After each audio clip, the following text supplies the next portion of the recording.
लोगों के पास हल क्या है इसके अलावा? क्योंकि आप लोग ये कहते हैं कि उन लोगों से बात करें। मैडम मैं बार बार ये बात 12 अपने प्रोग्राम में कई प्रोग्राम में के बाद सबीन साहबा तहम्मुल से मेरी बात सुने, हम बहुत बार ये बात डिस्कस कर चुके हैं कि जो है हम उन लोगों से कैसे डायलॉग करें जो हमारे बच्चों को मार रहे हैं, जो हमारे फौजी जवानों को शहीद कर रहे हैं, हमारे मासूम शहरियों को जो है मार रहे हैं।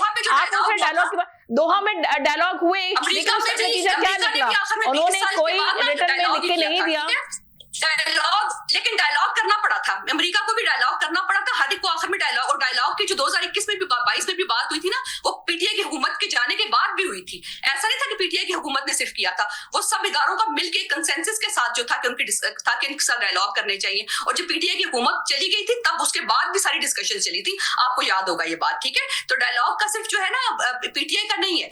तो बात हम वही कर रहे हैं कि ये सारे सोल्यूशन आप हमारे सामने हिस्ट्री मौजूद है ना, डायलॉग की हिस्ट्री भी मौजूद है। 20-20 साल जंगों के बाद भी कोई सोल्यूशन नहीं निकला, आपने अपने लोग भी मरवा। इस दफा भी हमारा क्या है, सिर्फ जो इस वक्त जो हमारी हुकूमत कह रही है कि खुदा के लिए अपने लोगों को इस तरह मत कोलैटरल डैमेज ना करें कि इतने लोग मर जाए, हमारी कैजुअलिटी ज्यादा हो जाए।